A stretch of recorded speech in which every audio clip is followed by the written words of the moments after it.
Sorry about that. Welcome. First Presbyterian Church. I am Pastor Matt Goff, and this is a celebration, as you know, of the life of Marolyn, Welch, Tarrant. And we're, on behalf of Marolyn's family, let me extend sincere gratitude that you have made the time and have shown up and are here, indicating, and all those who are joining on streaming as well. You're here because you love Tarrant, you love Marolyn, and she touched your life as she touched many of ours here at First Presbyterian. So thank you for being here. Marolyn, as you know, brightened a room with her presence, and so we want this service to reflect that bright spirit of her life and her heart and her faith. This service will be a time to remember her, and we've already enjoyed the wonderful sounds from the And Friends Band, so thank you, and you will hear more from them as well.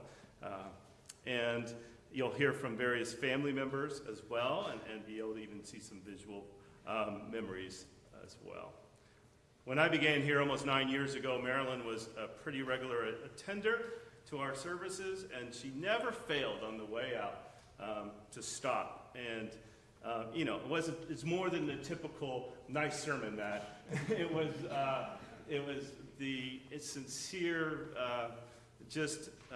either a very touching, specific comment or a question about myself or my family, and she always made me feel so loved and welcome here, which was really needed when you're a new pastor in a situation. So I remember her with great joy and love as well. And this is our chance to communicate just how much Marolyn's presence, words, actions meant to us. And you'll have an opportunity to share during this service as well. And we trust that she's hearing us, that her spirit is with us, and she knows and feels the love coming from this time.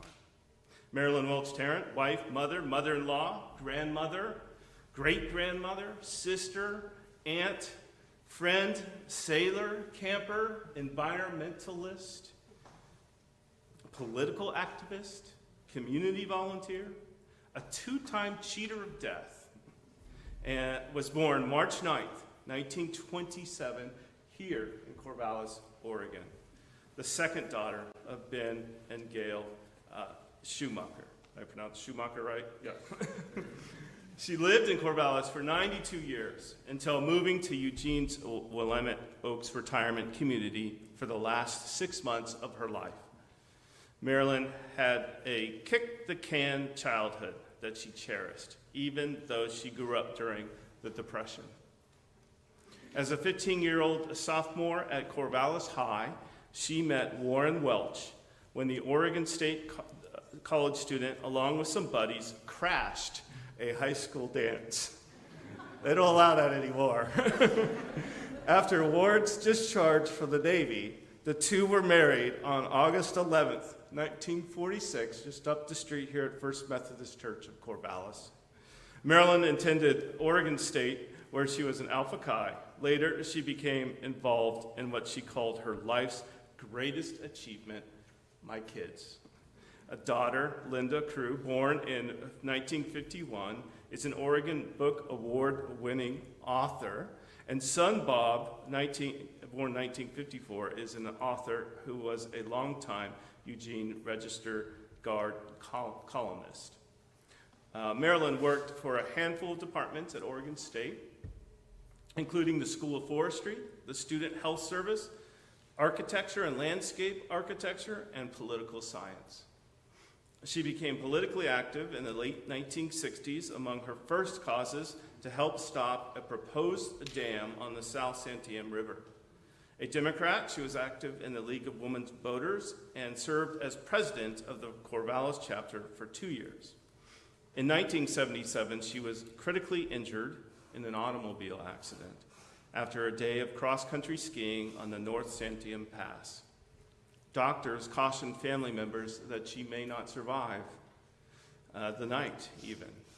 And she spent more than a year at Memorial Hospital in Salem and at Oregon Health and Science University in Portland, but as we know, ultimately returned to good health and even skied again.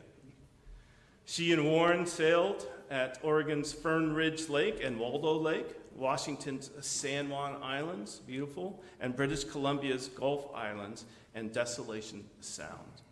With Warren's reluctant blessing, she spent a week sailing the Virgin Islands as part of the womanship program. Other favorite trips, plying the inland waterway from Charleston, South Carolina to Jacksonville, Florida, with daughter Linda and the annual 4-generation jungle cruise on Fern Ridge's Coyote Creek with son Bob's family. She volunteered as a court-appointed special advocate, CASA, for children, delivered Meals on Wheels, and into her 90s volunteered at the Corvallis Soup Kitchen, Stone Soup for the homeless. She donated to countless organizations, among her favorites, the Corvallis Boys and Girls Club. In 1996, husband Warren died at Black Butte Ranch just 2 days after he and Marolyn celebrated their 50th wedding anniversary. And 2 years later, at 71, Marolyn once again nearly died when a tour boat she was on capsized in the Galapagos Islands. I remember her telling me about that. 4 people drowned in the incident, and it made international news. Marolyn attended the Church of the Episcopal Church, and Good Samaritan. In her later years, she came here to First Presbyterian Church. On November 30th, 2002, she married a former OSU Department of Forestry professor, Bob Tarrant, whose wife had recently died of cancer.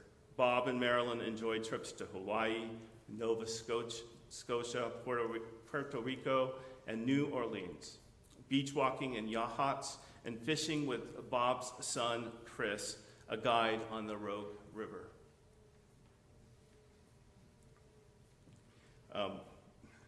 Bob died on April 6, 2006, at the age of 88.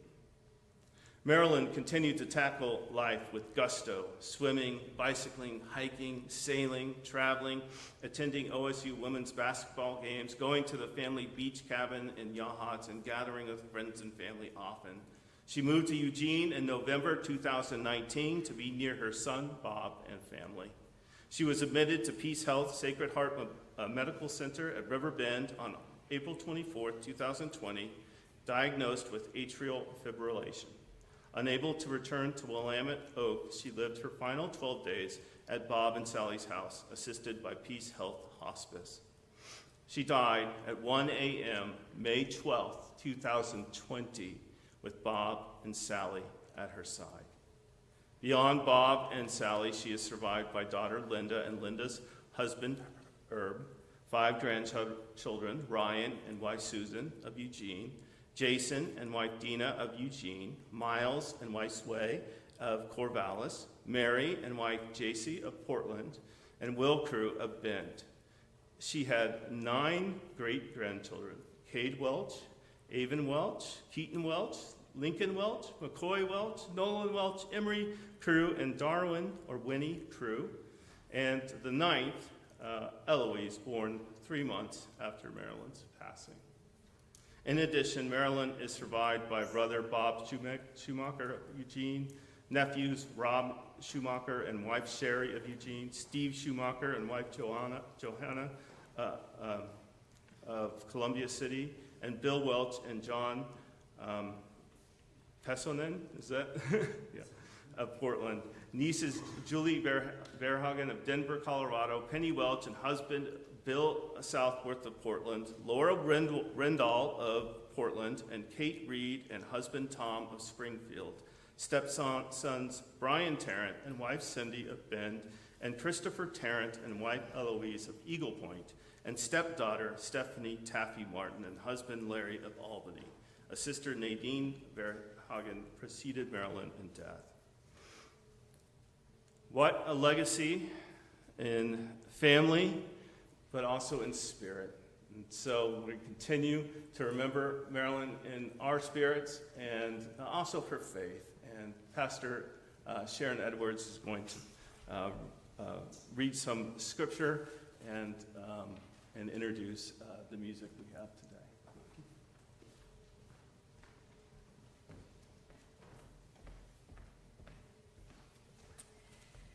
It's not often that I get to wear a party dress and dancing shoes at a memorial. Just saying. My fondest memories of Marolyn come from a program that we have at our church called Adventure Out. And the goal of that program is to get people who would not normally have the opportunity to get out into nature. Marolyn took a great delight in hosting us when we went to Yahat. She was full of stories and knowledge. But I think my favorite time, because as you know, Oregon is not always a friendly place to be outside in. Usually that's January and February. But one February we went to the carousel in Albany.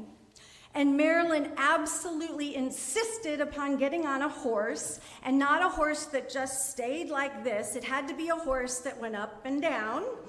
And so I prayed to the God in charge of old people climbing on carousel horses that she would not fall. And I do believe we had a deacon who was very close by to make sure that she didn't.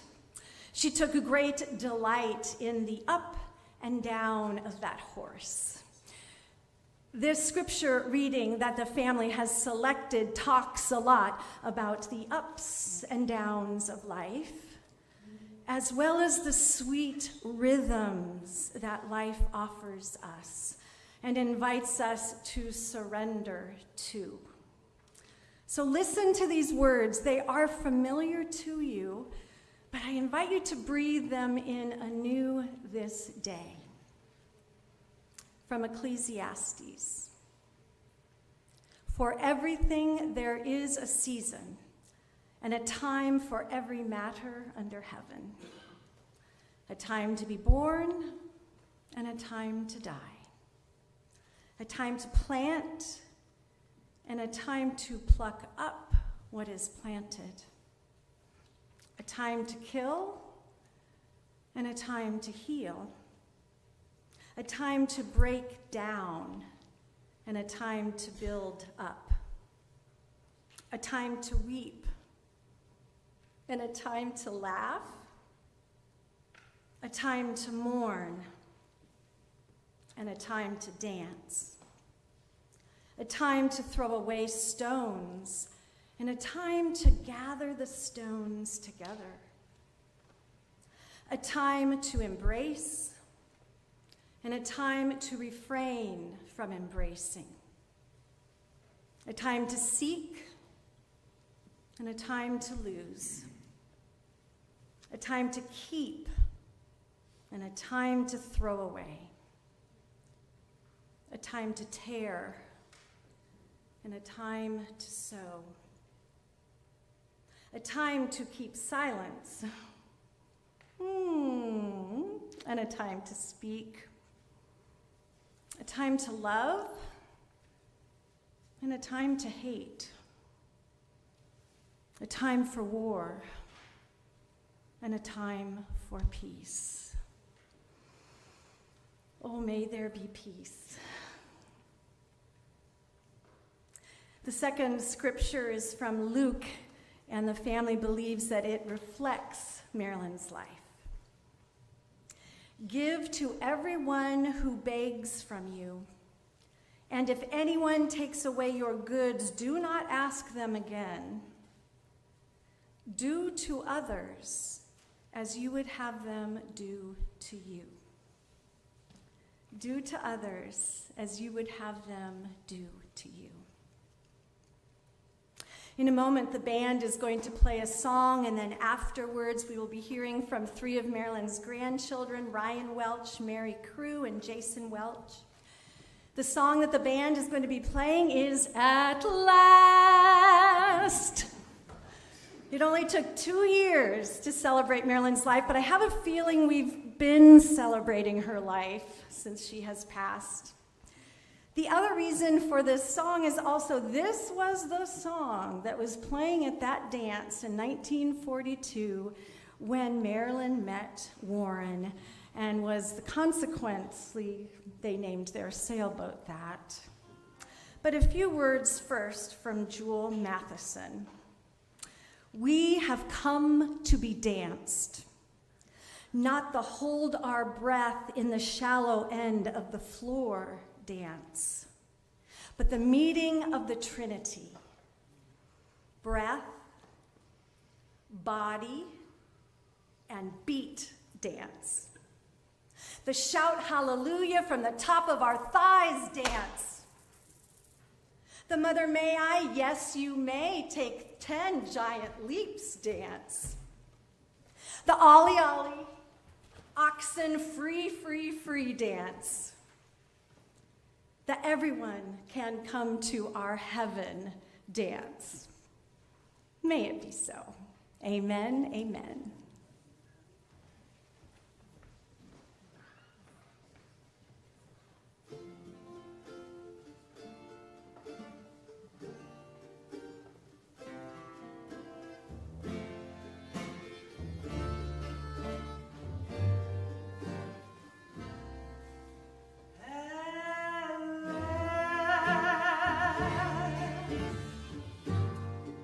My Lord has come alive.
I'm a bit more of a behind-the-camera kind of guy, much like my grandpa, whereas this lady out here would be out front, hamming it up. But it's just amazing to see so many people here to celebrate.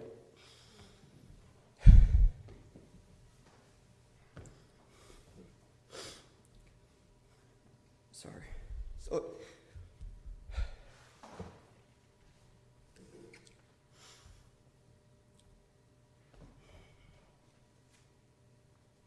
Celebrate my grandma. Everyone in this room is blessed to know her. We're all here for that reason. And I was blessed to be her grandson.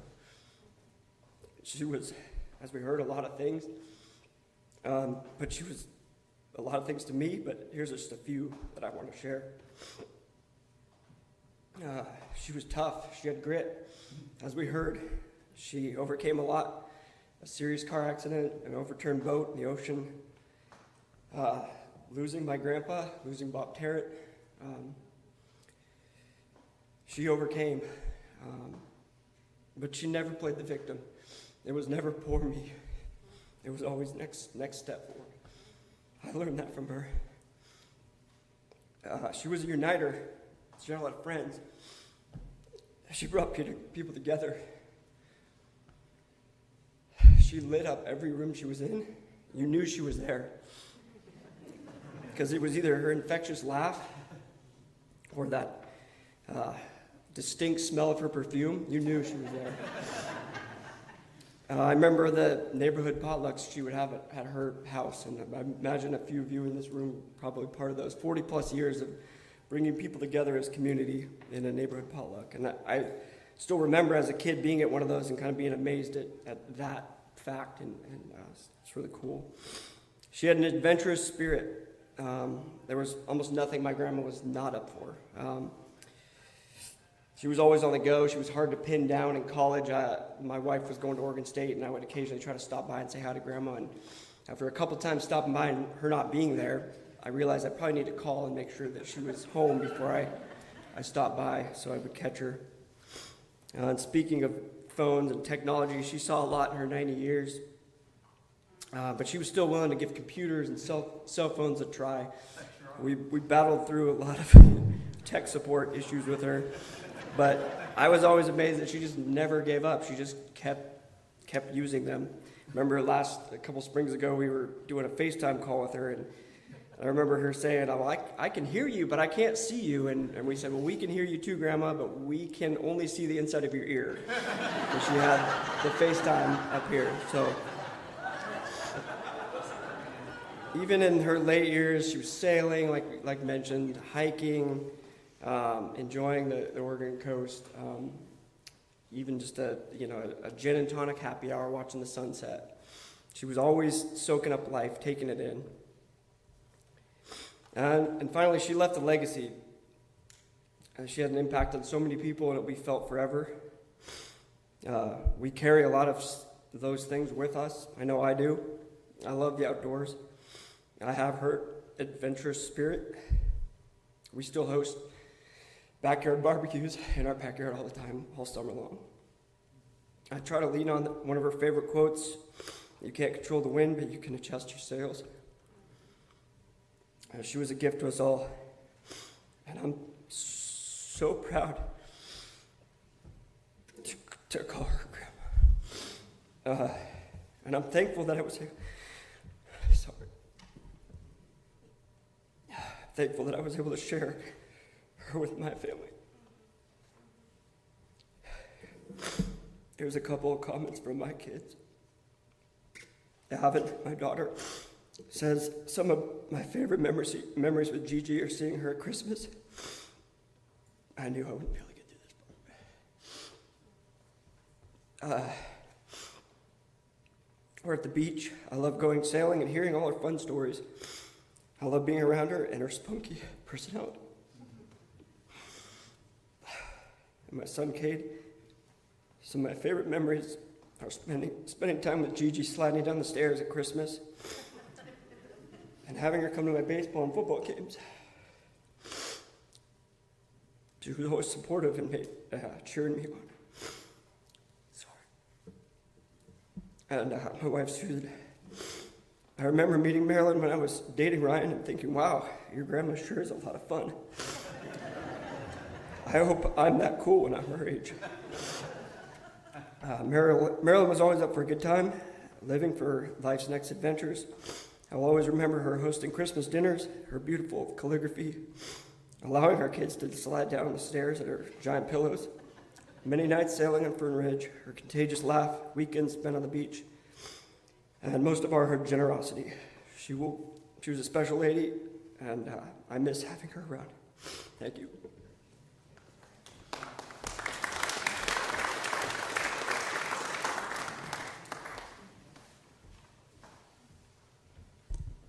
Thanks, Ryan.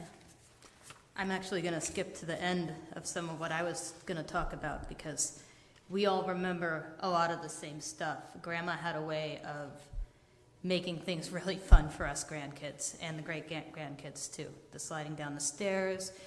Just her house was always a nice place to be. The backyard, the little pond. She always just had a few nice things out for us.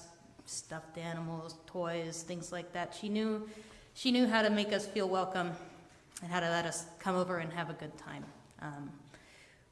When she moved out of her place, her house, into the apartment down on the waterfront here in town, she passed a lot of stuff down, and I remember just a couple of things like a cat stocking holder for Christmas that I remembered every year I'd go and I'd bond with that cat, and now my daughters get to bond with that cat.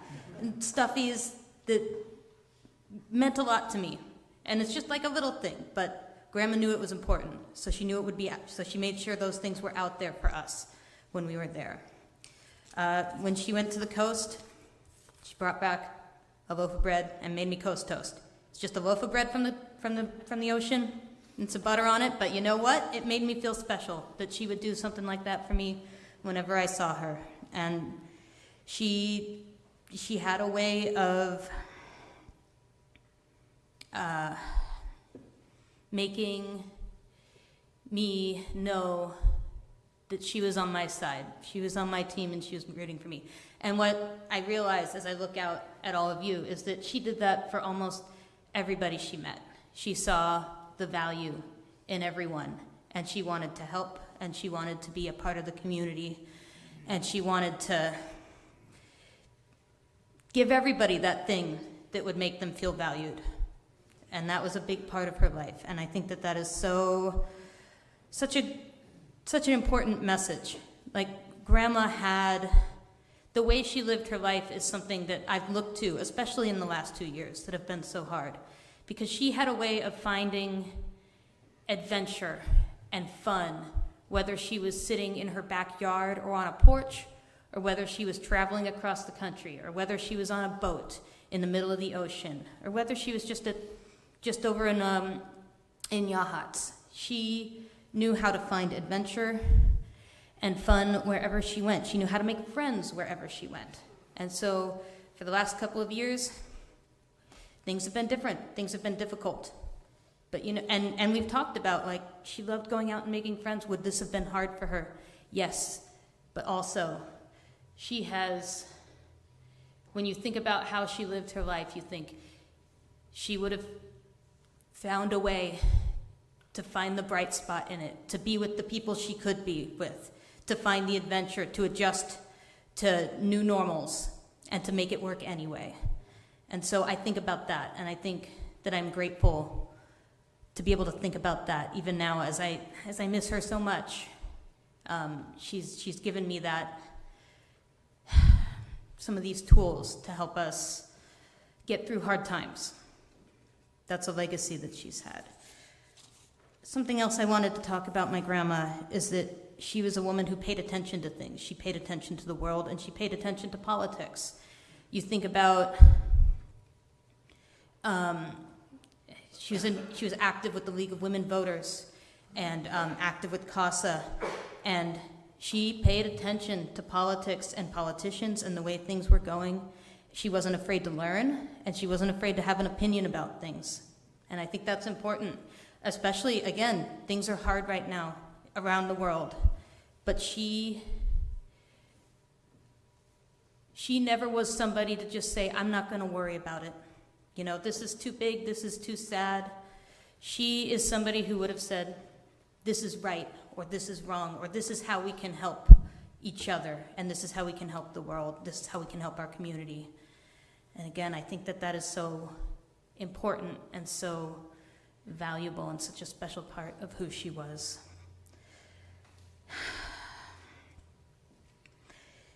When I think about my grandma, I think about driving to go to her house in the north side of town. I think about how we would have to cut through a park, a big meadow park, and then we'd come and there'd be trees all along the streets. And I think about how we would go through walks at holidays, the whole family walking around her neighborhood. And I think about being with her at Ocean Crest, at the beach. And I think about being on her sailboat at Fern Ridge. And I think about these beautiful places and the natural world and how she just fit right in there. And I think that all of you, when you think about Grandma, you'll probably think about those, not just the things that she did to make you feel valued and let you know that you were loved, but think about the places that she went and the places that you were with her in. And just, I hope that I can remember those places and think of her and honor her memory and just keep a piece of her inside of me forever. I miss her a lot, and it makes me very happy to see you all here to celebrate her life.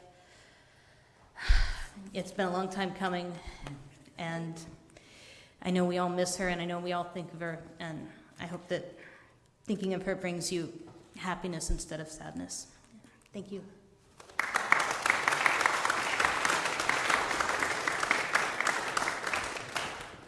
Thank you, Mary. Try not to break this like Pastor Matt. So, shots fired. I'm Jason. I'm one of her grandsons. I promise no dad jokes, so I was going to say the favorite, but I'm not. I didn't. It's not a dad joke. I promise. It's a bad joke anyway. All right. So yeah, I was like thinking through, what am I going to talk about today? What am I going to think of? What should I say about? I call her Gigi, thanks to Cade, who made that up. So my reference will be Gigi for Marolyn tonight, or today. But so I had kind of three ideas, kind of things that I've learned from Marolyn, or Gigi, that I want to apply in my life. And so I was asking my kids, we have three boys, I was like, hey, what do you guys remember about Gigi? Give me some moments or thoughts that you guys have. And it's not a coincidence that each one of those memories coincides with one of my three themes that I'm going to talk about. So, number one, McCoy, who's almost 8, he said, this is his memory of her. He said, she would always get us a pass to the Oregon Coast Aquarium for Christmas. It was cool because we get to skip the long line and gave us something to do while it rained at the beach. And to me, that just fits with generosity. She was one of the most generous people that I know.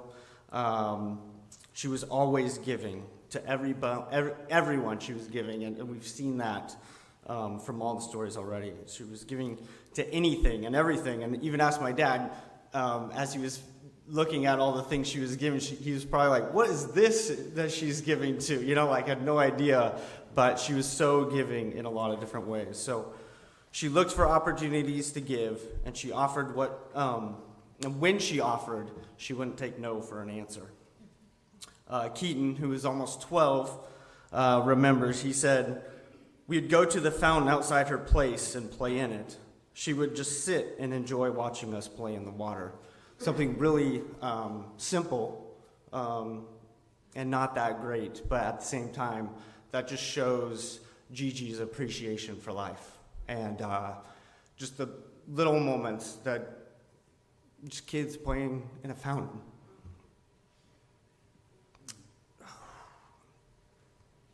And I think it's because, like Ryan said, she has grit, because she, went through the car crash, went through the capsized boat, she just had an amazing appreciation for life, and that's just something that I want to carry with me. So whether at a fountain, on the beach, watching the sunset, sitting in a sailboat with no wind, not moving anywhere, on a family cruise with a boat, you could tell that she was enjoying and soaking up every second of it. And then Lincoln, who's almost 10, or you are 10, yeah. Anyway, he says, I remember going to her place at Christmas, and she had a ton of stuffed animals. There's one right back here, this red one. And when you push, they all played some kind of music or sing a song or something. And she would always smile and dance when we played with them. And as a dad, I'm like, if you push that thing one more time, I'm going to lose it right now. But she enjoyed it. She smiled and laughed. And that got me to the last one, which is keep dancing.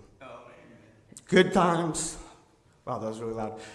Good times, bad times, hard times, lonely times, or even a new hip.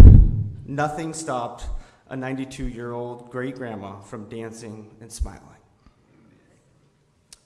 I'm thankful for Gigi and the legacy that she left for us. I hope that we can live like her as we be generous, have an appreciation for life, and keep dancing along the way. We love you, Gigi.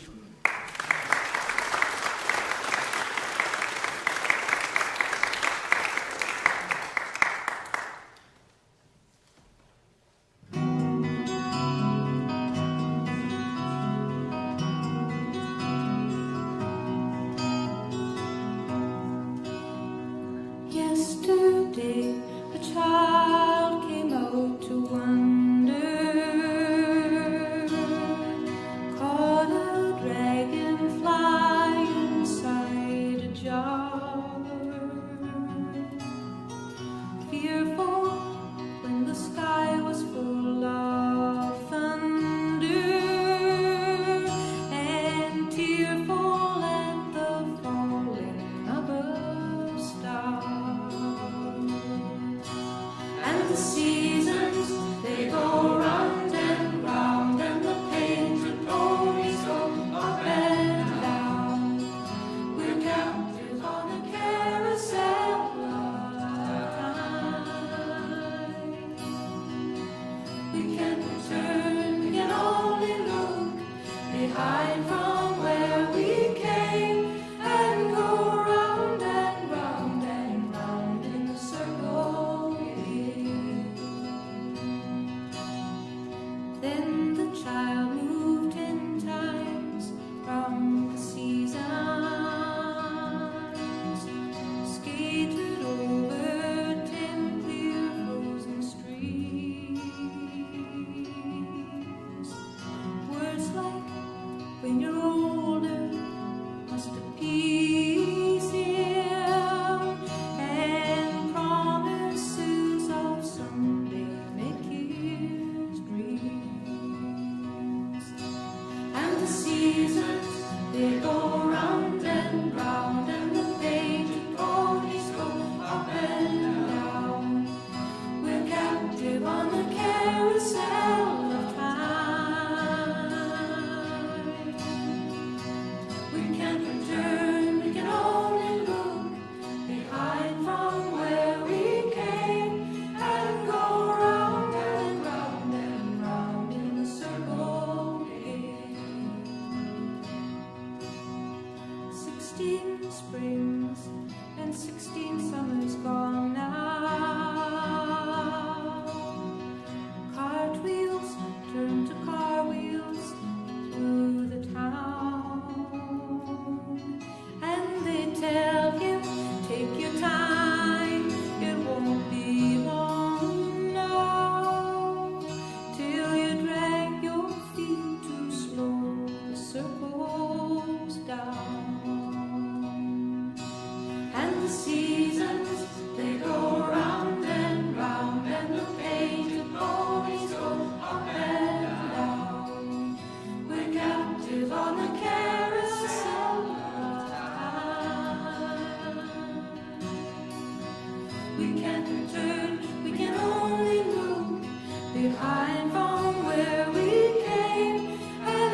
Sally, in the spirit of my mom, reminded me that the first thing you should do when you get up at a wedding or something is just to stop and just to look at the people, because you get so busy about what you're going to say that you miss them. So I'm just going to take a moment and look at you, if you don't mind. So, okay, yeah.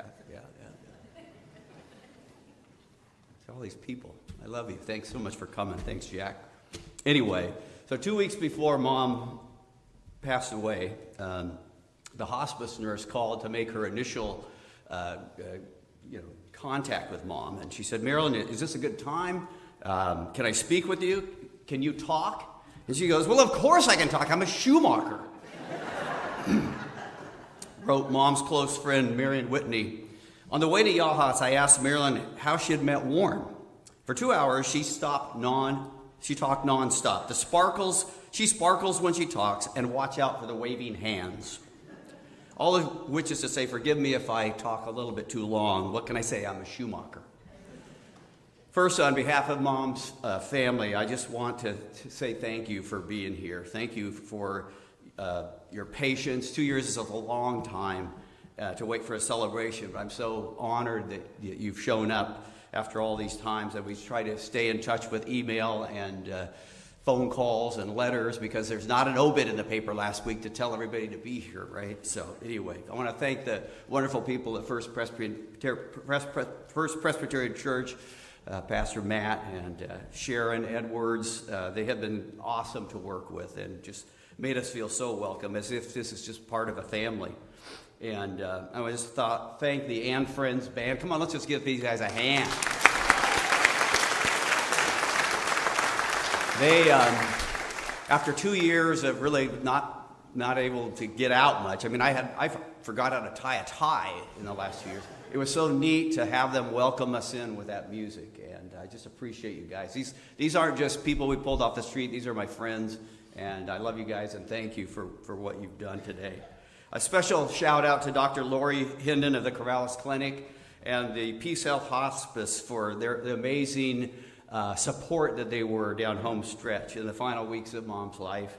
And to my wife, Sally Jean Youngberg, Crescent Valley High, class of 73, whose attention to my mother in the final days was a lesson in love at its deepest level. It was my mother, of course, who first saw Sally walking to the bus in front of our house and called her to my attention. She said, she is cute.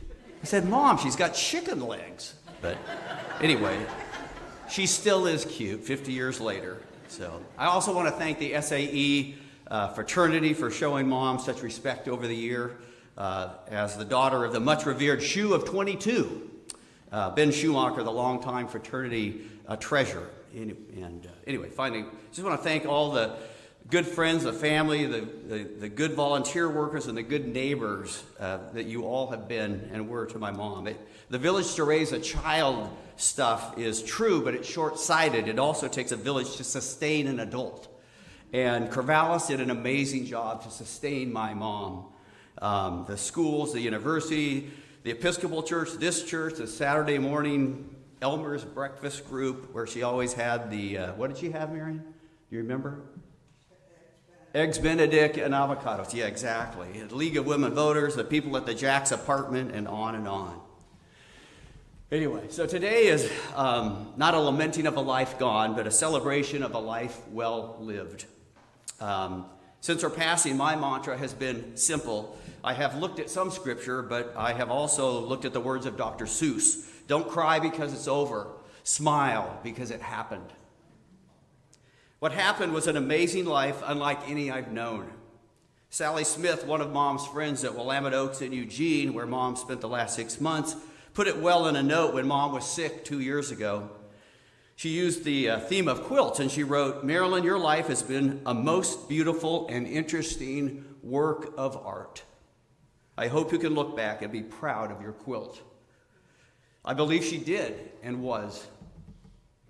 I believe my mother was always looking back at what she'd been through and what she had and feeling forever blessed by the people around her, the places that inspired her, and the experiences that enlivened her. In Thornton Wilder's play, Our Town, the young woman, Emily, says, does anyone ever realize life while they live it every minute? Replies the stage manager, no, saints and poets, maybe. They do some. Now, my mother would be the first to say she was no saint. Goodness, she's the one who talked me into going to the University of Oregon, the rival school down the road, to be a journalism student. But particularly in her later years, she did write some poetry, though again, she would tell me, I'm not like Marion. I'm not a real poet. That said, I have never known anyone who appreciated life while they lived it as much as Marolyn Welch Tarrant. One of her calligraphy pieces says, time is so precious that it is dealt out to us only in the smallest possible fractions, one moment at a time. Almost every time we went sailing at Fern Ridge, I could almost predict the exact moment. We would just get out there and take knock the motor off, get the sails up, and she would just go, oh, I just love the sound of water on the side of a boat. She once told me there are 3 ways we can enjoy something: looking forward to it, experiencing it, and looking back on it. When we'd return to the moorage from a sail, I'd be battening down the boat, and she'd already be down in the galley, writing in the ship's log what had just happened, like 5 minutes ago. In her memories book, under advice, the first thing she wrote was, make good use of your time. For me, that has dulled the pain of losing her. My sense that, as they say, she left it all on the field. She didn't miss a thing. I'd be at Ocean Crest in Yachats feeling sad that Mom would never get to experience this again. And I think, she walked on this beach when she was 10. She walked on this beach when she was 92. She had 82 years. In writing this eulogy, I tried to answer one central question to understand the individual pieces in the life quilt that she created, and that is, how did this woman live? And these grandkids just did an awesome job of saying everything that I kind of wanted to say. But the first thing is, she lived with gratefulness. When asked in her memory book to recall her favorite memory, she wrote, this space is really too small for that. Her thank you notes were often handwritten and sometimes the length of New Yorker essays. In her 2013 Christmas card, she wrote, I've had many enjoyable times at Ocean Crest with friends this past year. So happy my dad bought the place in 1936. It's delightful to see the great-grandchildren arrive and immediately run to the beach to start digging in the sand, making dams and sand castles just like we all used to do. Great to see that some things never change. She not only noticed the ride, she appreciated the ride. And she lived with a sense of mischievousness. As a 15-year-old sophomore, Corvallis High, attending the back-to-school dance when Dad came and crashed it. And she said, he was the cutest guy I'd ever seen. In the school gym, Marolyn and Warren were dancing in front of the drinking fountain, which we subsequently bought, actually, when they tore the school down. And the band was, of course, playing at last. And that beautiful line, you smiled, and then the spell was cast. And we're all here because that spell was cast. We wouldn't be here. After the dance, I imagine it as if a scene from It's a Wonderful Life. Warren walked her home, asked her if they could catch a movie the next night, which was a Saturday, and Marolyn's mom attempted to squelch Welch. She said, we don't allow you to date college boys. She said, Mom, technically he doesn't start school till Monday, so he's not a college student yet. Now, my grandmother was a great respecter of detail like that. She said, okay, but just this once. Well, just this once, of course, lasted 50 years and 2 days and led to my sister, Linda, and me, and these beautiful families that we have before us. Yes, the woman had some mischief in her. When asked for her favorite movie as a security question on online accounts, Mom invariably chose When Harry Met Sally. She said, I particularly like the I'll have what she's having line. Beyond living with a touch of mischief, she lived with resiliency. She could see a silver lining in the Columbus Day storm. A few years back, she needed to get to a medical appointment, but the elevator was broken in her apartment where she lived on the 4th floor. With her walker, she wasn't about to get down the stairs, so she had to call 911. Have the EMTs carry her down so she could make this appointment. I said, Mom, I'm so sorry you had to go through that. She said, are you kidding? That firefighter was really cute. As Pastor Goff mentioned, she nearly died twice. In addition, she lost 2 husbands, but there was no quit in her, as Ryan and Jason and Mary said. After surviving the boat capsizing in the Galapagos Islands, she told one newspaper, "I wasn't scared. I loved to swim." Come on, 4 people drowned. In 2002, 6 years after my father passed, she married Bob Tarrant, whose wife had died of cancer. Their first date had been a hike in the hills north of Corvallis, for which Mom prepared a pot of soup, just in case he wanted to come by afterwards. And I'll never forget my sister Linda calling me that night. She said, Bob stayed for the soup." When Mom tested him on Fern Ridge, she said, "Just because he was in the Navy doesn't mean he knows how to sail." He impressed her by being unlike most men she'd sailed with, who, when they returned to the moorage, insisted on their taking the helm. "Bob let me steer," she said. "I brought her in under sail." Bob Tarrant was a godsend to my mom, a second wind for her, and our family will forever be grateful to him and what he contributed to our family. Bob was the opposite of my dad. He was well-dressed, he liked a good restaurant, he knew his way around an international travel guide.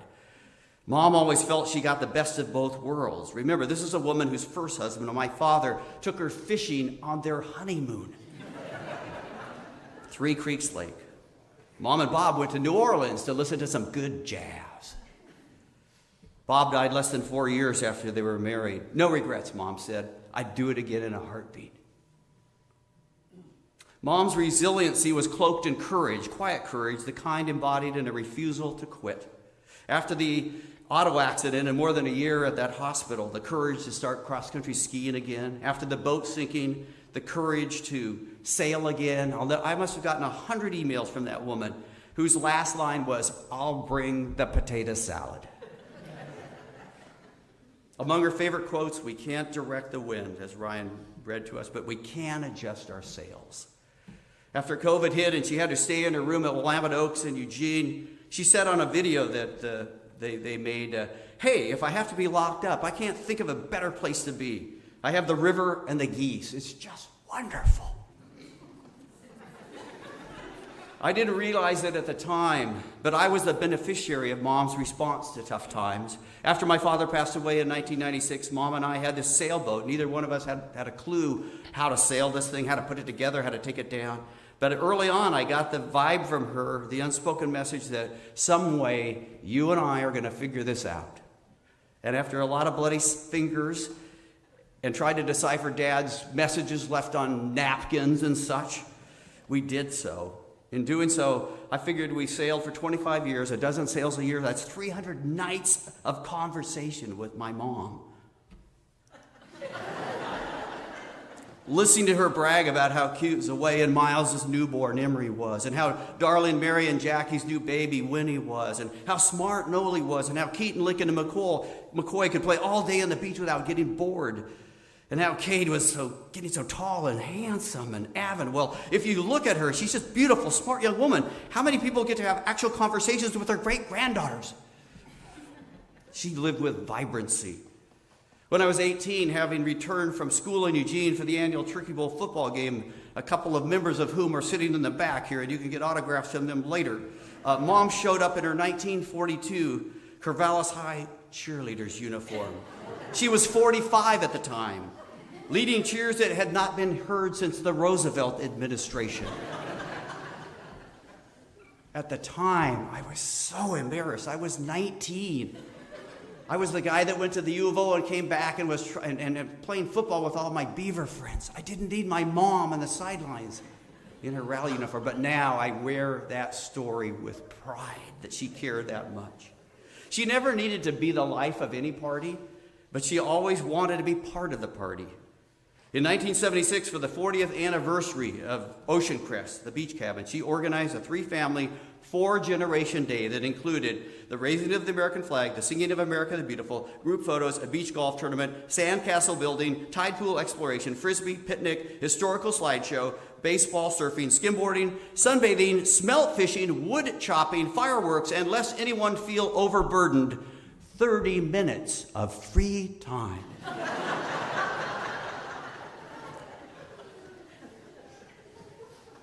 from her 2010 Christmas letter at age 83. Am rushing around with Christmas, been enjoying it. Going to Eugene tomorrow to see grandnephew Blake Schumacher play in a rock band at Sam Bond's garage. When a retirement community in Eugene held a Chinese New Year event in January 2020, she proudly wore the authentic dress she had worn to the wedding of her grandson Miles and his Chinese wife Zoe to honor this special young woman in her life. Her passion knew no bounds, at times even edging beyond her own ethical boundaries. When I was growing up and one of my pathetic sports teams accidentally won a game, she would always say, "I feel sorry for the other team. They have moms too." Give me a break. I mean, we tied a game 0-0 and went to Shakey's for pizza, Mom. Fast forward to January 2001. Mom at 74 goes to the Fiesta Bowl with an OSU sorority sister and a close friend, Charlotte Whistler. After she returned home to the Eugene airport, she had on a t-shirt that said, "OSU 41, Notre Dame 9. I pick her up at the airport. I'm walking her to the car. I said, "You know, Mom, I feel sorry for Notre Dame. Their players have moms too." And she goes, "So?" Mom was Mary Tyler Moore from that 1970s TV show, throwing her hat into the air in that freeze frame photo. She was Katharine Hepburn for the 1981 movie On Golden Pond, listening intently to the cry of the loons. Better yet, she was Marolyn with an O, a one-of-a-kind woman with a one-of-a-kind name who lived with a one-of-a-kind vibrancy. She lived with a sense of adventure. "I used to regret that I wasn't able to leave Corvallis," she wrote in 1999. "I thought someplace else would be more exciting. I now realize that it was where I was supposed to be." She found adventures like others have mentioned, close to home and far away. I mean, really, what son, when his mother is nearly 80, opens the trunk of her car and finds swim fins and a snorkel? She was always up for something new. At 17, she took the train to San Diego. 17, Cade, your age. Takes the train to San Diego with her future mother-in-law to meet the Navy man who would one day be my father. It was worth it. He proposed to her. In her 30s, she got into creating art out of ceramic tiles. Those of you who have been in our beach cabin and you've seen the huge rock table with the giant fish on it, the steelhead, that was her work. We used to joke that during storms, that was a giant paperweight that kept the cabin from blowing away. When Mom was in her 80s, I talked her into attending my beachside writers' workshops in Yachats, even though she kept insisting, "I can't write." But she kept coming back year after year, and people loved her, and she loved them. And she even wrote a self-published book about having survived that boat capsizing called The Survivors, and there's a couple copies you can see at the reception. It really wasn't a book, she said. It was more of a pamphlet. At 88, after watching the OSU women's crew team and their shell ply the Willamette River beneath her fourth floor perch, she called the coach. "Do you think I could ride in the pilot boat?" she said. "I have my own flotation device." She lived with a sense of childlike fun. It didn't take much to make her happy. To her, the small things were the big things. While camping when I was a boy, she'd show up with a cup of orange juice at the break of day. "Time to say good morning to your tummy." My friend Corky back there this week, she says, "Welchie, I did that with my kids my whole life, and I know it was because of Marolyn." And how about the fire on your chair? That started with Gigi too. You know, if you got up and, to go get something to eat and you didn't say fire on your chair, anybody could grab it. A lot of arguments over that stuff. When the family would launch its 14-foot homemade boat each spring, built by my dad, the Dillabaugh, she would, assuming the motor started, which was a coin flip proposition, lean back like a Hollywood star, holding a peanut butter and pickle sandwich in her hand and say with great flair, "Oh, I wonder what the peasants are doing today." Our annual 2-week trip to Coldest Lake was to her heaven on earth.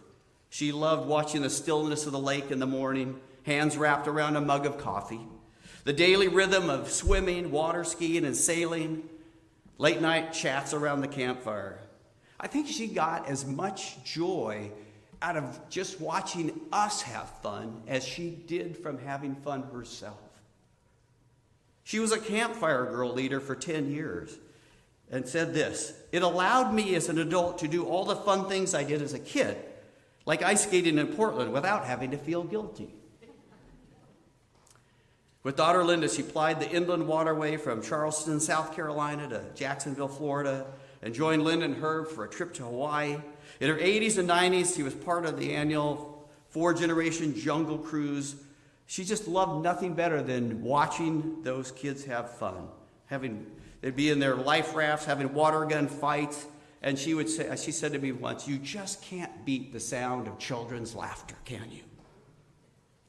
She loved to watch the kids in Corvallis playing in the fountain down below and on the new wooden globe, which of course she extolled in a letter to the GT, one of dozens of hers that the paper printed over the decades. The last years of her life, I took Mom to 3 OSU women's basketball games each season. She loved it, even though she didn't always know which team was Oregon State. Like third quarter, I could finally get her. No, they're in the white, Mom. Oregon State's in the white. They're winning. Okay. I'd go to get a popcorn, and I'd come back, and Mom would introduce me to the people around me, like she'd already met them and got to know them.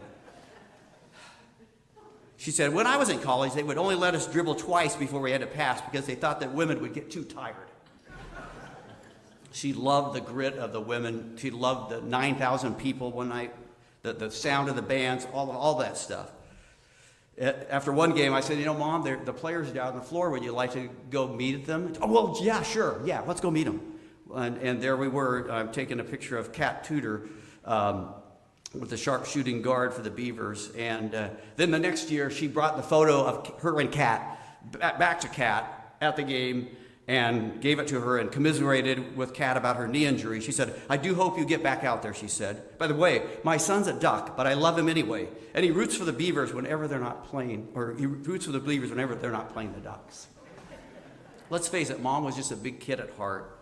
When we opened an account for her at Banner Bank in Eugene a few years ago, the polite young man, about a third her age, went through a 15-minute litany of all the choices she had in regard to options with her money. Complex, confusing, confounding. Finally, he said, Miss Tarrant, I realize it's a lot. Are there any questions I can answer for you?" She said, "Yeah, do I get to keep the pen?"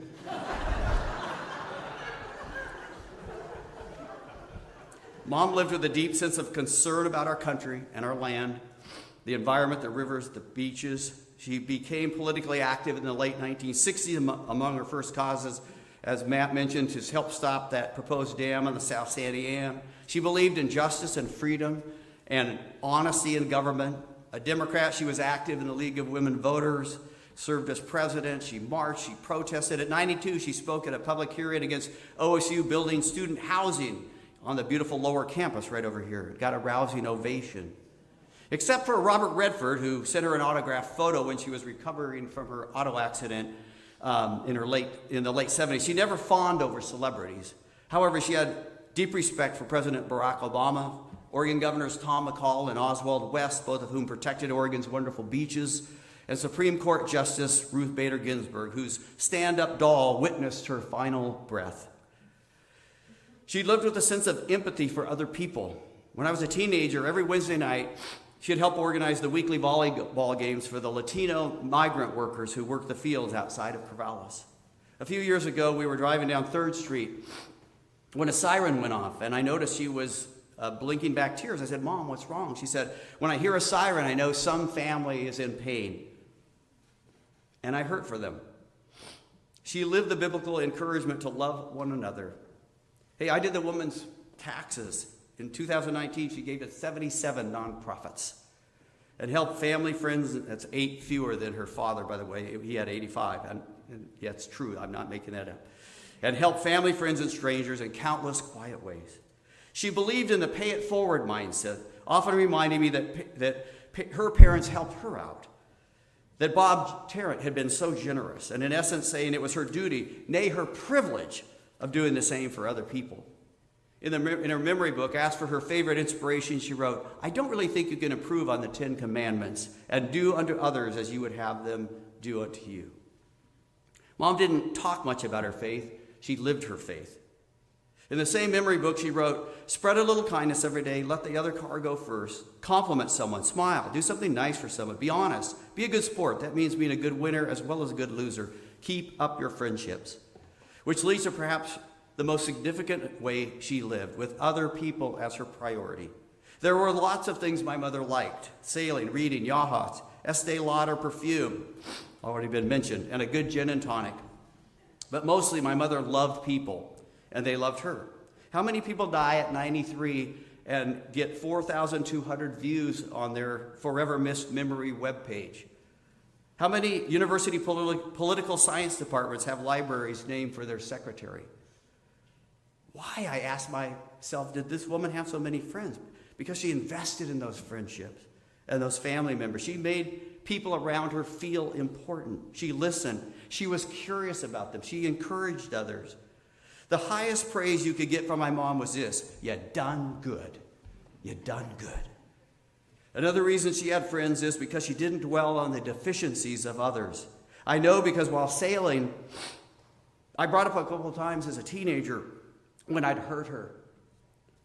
I'd been selfish. I don't remember those things at all, she said.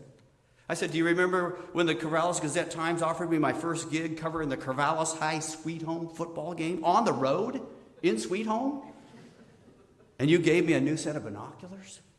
Did I do that? Yeah, and you gave me that 33 RPM record with college fight songs that I'd play before my Tudor True Action electric football games. If you say so. 20 years ago, on her 75th birthday, I wrote this to her. I said, your support for me has not been conditional. You support me win or lose, whether my books sell or not. I'm reminded of the Hallmark commercial during the Olympics. A little girl is getting ready to skate in some competition when she gets 2 cards from her mother. One if you win, and one if you lose. The first says, I love you, and I'm so proud of you. The second says, I love you, and I'm so proud of you. Mom, I wrote, your love, like God's love for us, has been like that, unconditional, because of who I am, not what I do. She walked the talk. She was there for me when I did a few events at the Holt Center in Eugene, and there were 400 people there, and I introduced her. And she was there for me the night at Grassroots Books when I did an event. Actually, event would be a bit of an overstatement. It drew 4 people. Me, Mom, a friend Mom invited, and the store manager. But we had a good time. Mom insisted on having a good time, whatever the circumstances. That's just how she rolled. Come on, she'd say, I'm taking you to breakfast at the Peacock. And there we were, eating hash browns and eggs as they rolled beer kegs by us. 3 days of rain at the beach when you're 10, we still had fun. Monopoly, Parcheesi, walks in the rain. She'd say, hey, there are kids in Kansas and Iowa who die for a weekend at the beach, even in a rainstorm.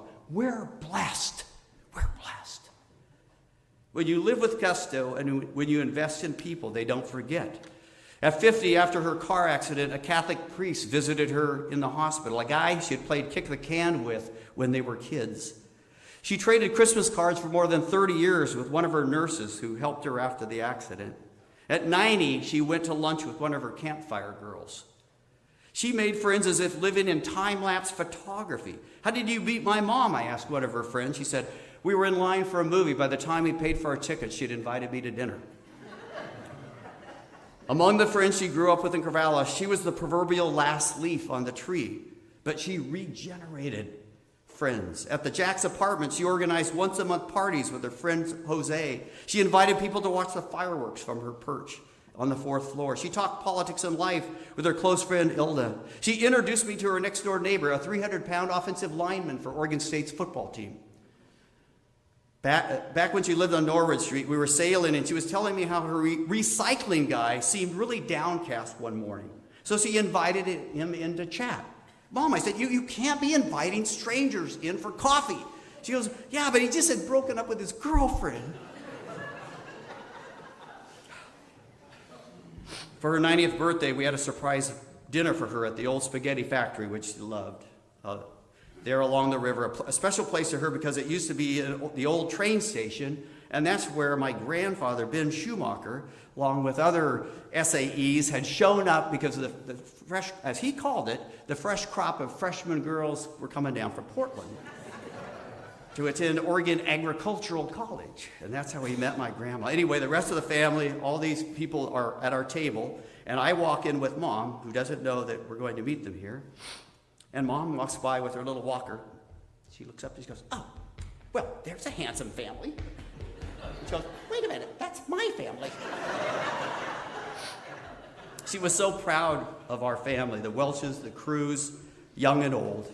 If I had a nickel for every time a friend of Mom's told me, "Your mother's always making such a big thing about you and Linda and your writing," I could pay the fines that those of you who parked in the 2-hour spots are going to find on your windshields when you return to your cars after the service.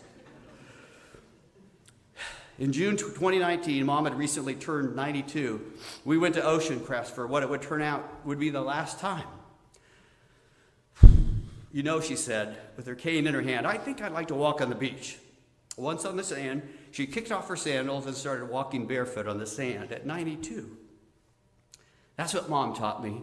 Never pass up an opportunity to walk barefoot on the sand, to meet someone new, to go someplace different, to try something you've never tried before. Goodness, the woman bought an iPhone in her late 80s, as Ryan pointed out, even if she apparently thought it was used for only 2 things. Number 1, to cheat on her New York Times crossword puzzle, and to hang up on you when you phoned her. Yes, to hang up on you when you phoned her. You'd call her and you'd hear her say, now what's going on here? Is someone trying to call me? And I'd go, Mom, it's Bob, don't hang, click.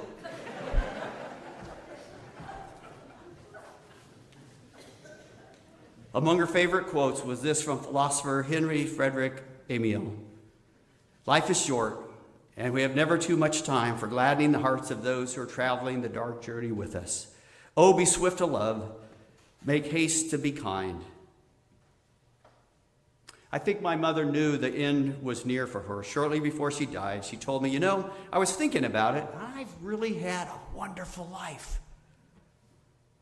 Once she wrote in her Christmas card to friends and family, "As I was sticking address labels on my Christmas envelopes this year, I began to think how each one of you has been in my life at some point.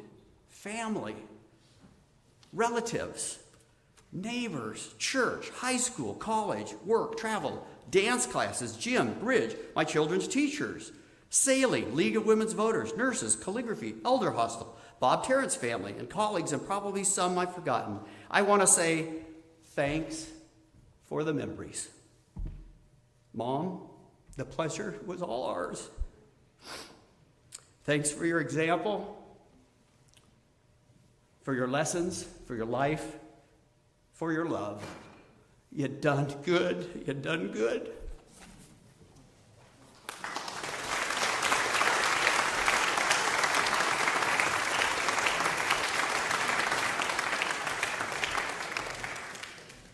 Thank you, Bob, and thank you all, family who shared. You know, when Marolyn chose to begin making this church her family, she brought us into your family, and so you are indeed family to us. So thank you for all the beautiful words. We want to give you, in a few minutes, a chance to share. We just asked that, as Bob mentioned, people could get a ticket. So let's keep them brief and just give a short memory or thought. If you have something to share, Sharon and I will go around with the mics. You'll raise your hand. We'll come over.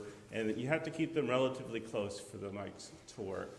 But now, before we do that, we're going to hear a wonderful song called Today, Marolyn's favorite song from the 1960s, first sung by the New Christie Minstrels, which the family got to see at Gill Stadium here in Corvallis in the 1960s. And so here are And Friends.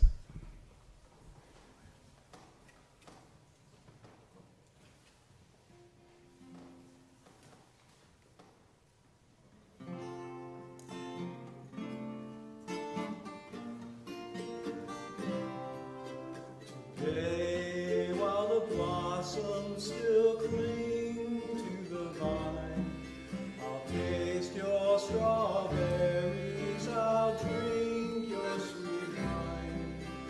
A million tomorrows shall pass away, ere I forget all the joy that is mine today.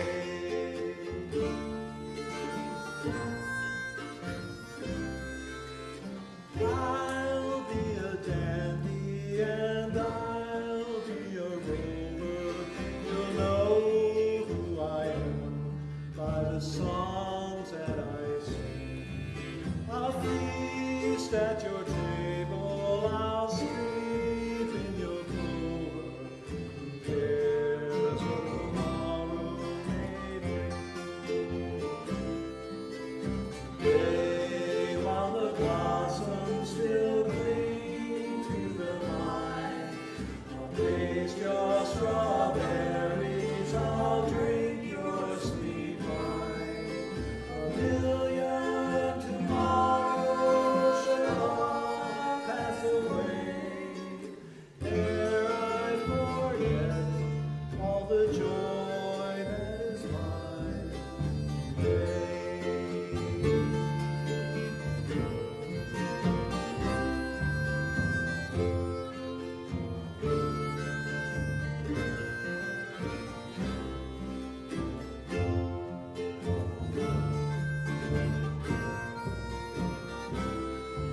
I can't be contented with yesterday's glory.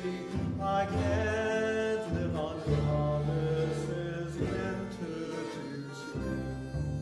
Today is my moment, and now is my story. I'll laugh and I'll cry and I'll sing. Today, while the blossoms still cling to the vine, I'll taste your strawberries, I'll drink your sweet wine. A million tomorrows shall all pass away, ere I forget all the joy that is mine today.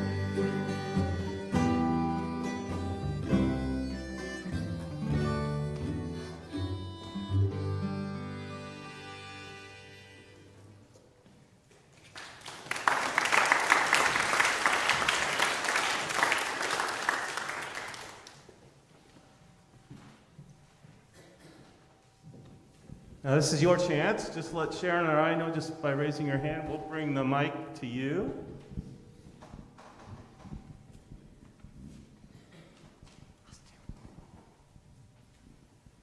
We should have all been waltzing with Marolyn now. Thank you for the waltz. I can see Marolyn spirit dancing down the aisles. All right, I'm Marion Whitney, and Bob took my story. But one thing you didn't know is in the morning she would email me in poetry. And one poem she'd like was the Fibonacci, if you're familiar with the math of Fibonacci, of nature, 1, 1, 3, and so forth. So I'm thinking of her. Oh, look, river flowing north. People walk and chat, poetry from my apartment. I will put on my blue flower jacket and join them. And then haiku, you know that? 5, 7, a little culture here. Okay, listen to the beat, dance with me on the green grass or in the church aisle. She taught me to play and to have a good time.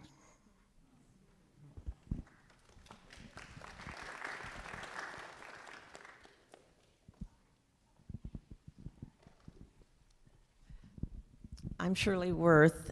My family moved up to 36th Street in the mid-50s when Bob and Linda and the Welches were living on 34th. And I, one summer, did some babysitting for Bobby and Linda when they were quite young. And then about 12 years after that, I found myself being Bob's 5th grade teacher at Garfield School. We did a newspaper unit that year, and voila, Bob became a newspaper journalist. Marolyn and I would often meet or see each other and always talk about Linda and Bob and all their wonderful books and lives and things. And then later, in more recent years, Marolyn and I were in an exercise class together. So we went through many, many years of having some great times. Thank you for this wonderful service.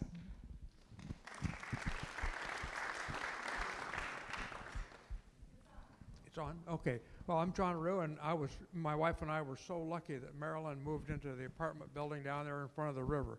I can tell you, during the last few years of her life, she brought everybody together. That apartment building just bloomed when she moved in. And everybody, parties at night and dancing, and she was one of our best. Thank you.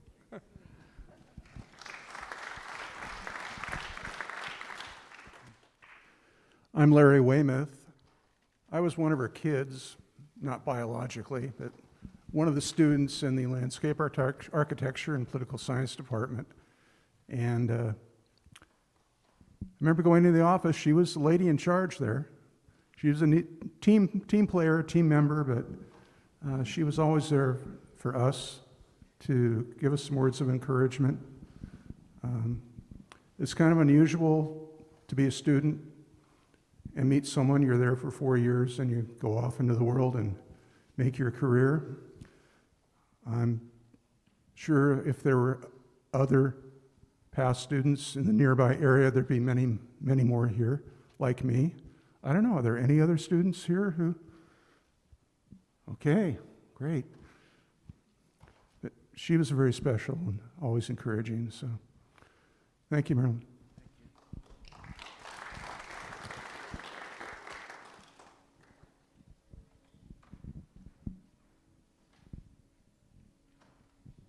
I'm Vicki Bobel, and Tom and Bob grew up together, and I didn't meet Tom till he was in med school, and years later after we married, he was telling me about his friend's mother who kept trying to introduce him to all the nurses at Oregon Health Sciences, and I'm like, who does that? And it just occurred to me, it was Marolyn.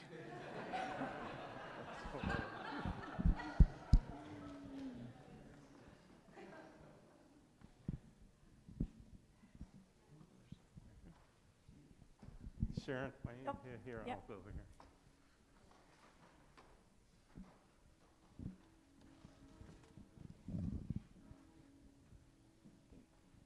You're going to go first. I'll go first. Oh, I am? Go ahead. Oh, okay. All right. Sorry. I'm Jean Peters, and I guess I was the neighbor across the street for 40 or 50 years, and so we had a lot of involvement. The adventures that we had, we were always worrying because the next door neighbor and I were always conferring about when she swam the Galapagos, and before that she had done the accident that we were all praying for. But the most wonderful thing was I was her henchman on these summer get-togethers for the neighborhood that we did. And boy, we packed furniture around, and our neighborhood extended all through the circle that was, what were her streets? Norwood and Linwood.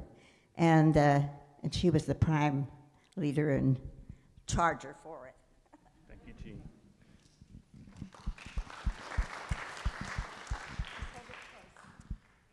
I'm Steve Lindsay, and I used to teach in the architecture department and landscape at OSU. And Marolyn was the prime leader of the entire department. There were other people, but she was the one that created the mood and the atmosphere. She's the one that made it the best job I've ever had. And it was her that created all the camaraderie amongst all the staff and all the students. It was wonderful. Thank you.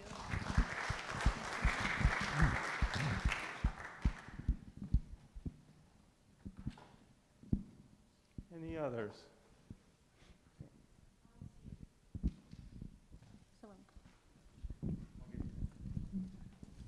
Hello, I'm Rob Schumacher, and I've got a whole bunch of memories about Marolyn growing up. She's always been one of our favorite aunts, and anytime we got together, I mean, she just, like everybody has said, she's just brought the life, she just brought the room to life, and she was just always there. But later on, after she had moved in to the apartment in Corvallis, I got to tell this story.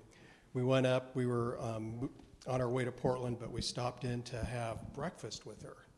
And so we went to Elmer's, and when we were going over to Elmer's, I wasn't exactly sure how to get there. And so Marolyn had this path going through every nook and cranny, every alleyway. I mean, you couldn't take a road with a stoplight. So we were going down all these alleys to get to Elmer's, and once we got to Elmer's, then we got in and we sat down, and the lady, asked us if we'd like to have coffee with our breakfast. And so she's getting ready to pour the coffee, and Marolyn said, "Well, no, we don't want these cups. We got to have these special cups."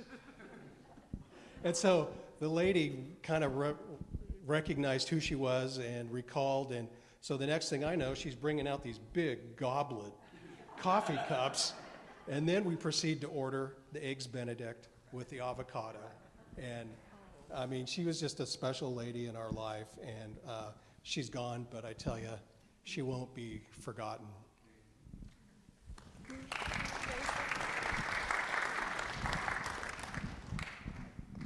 I'm Penny Welch.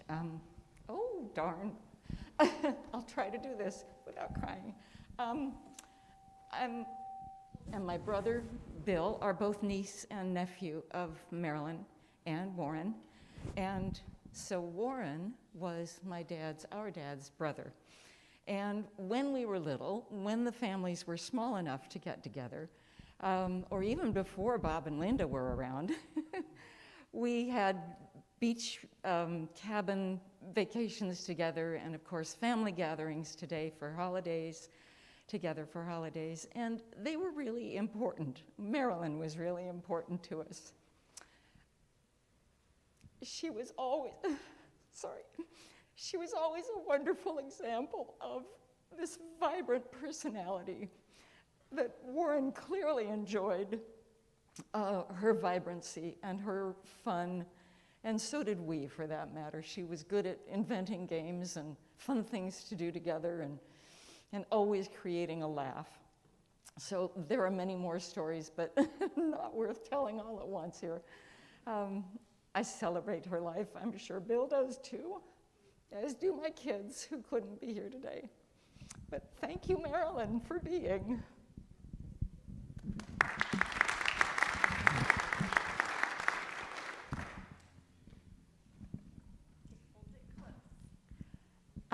I'm Shelley Murphy. Marolyn and I became great friends when our husbands died about 20-some years ago. I remember one of our adventures. We were in Paris, and we were in an outdoor restaurant having dinner. It was a nice dinner. We had this young waiter, and when dinner was through, they asked if we wanted coffee. We said yes, and Marolyn says, "Can I have a little something in the coffee?" And he looked, was barely puzzled. You know what I mean, a little alcohol. So this is not something they do in France, apparently. He was puzzled, but he said, sure. He came back with a cup of coffee and a little container of some liqueur or something. She puts it in the coffee, and then she looks up at him and she says, "What about the whipped cream?"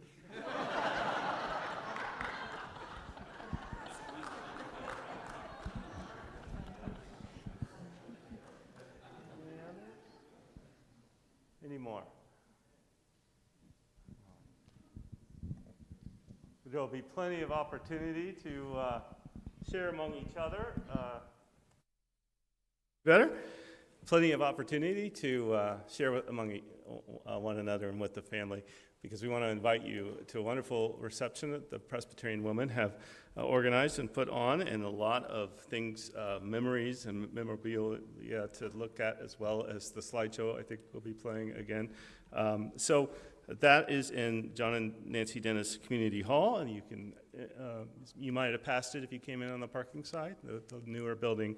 It's just down these stairs and around. So thank you so much for being here. We hope that you can join us at the reception, and we'll get to hear again from Anne Friends are going to play Ain't No Grave.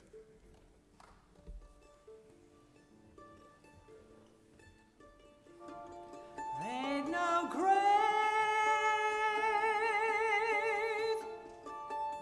can hold my body down.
I'm going to give a benediction, which means good word, good speech. And before I do so, the band will play after. And I'm just going to ask that you allow the family to exit and head down to Dennis Hall so that we don't end up with conversations happening in the hallway. They can all happen in Dennis Hall. And then after the band plays, you can join them.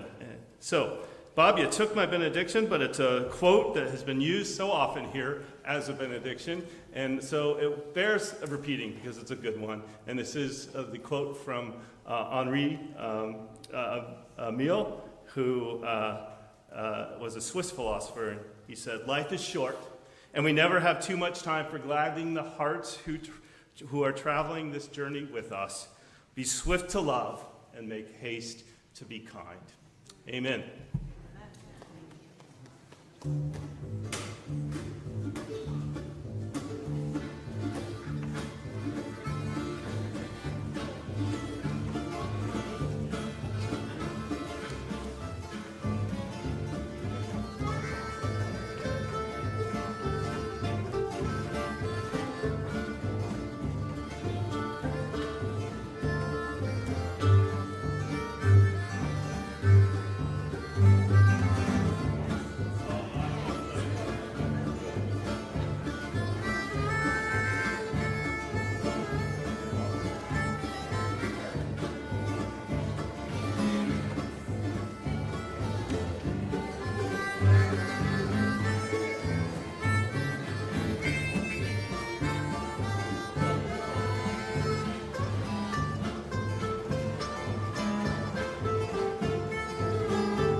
Oh,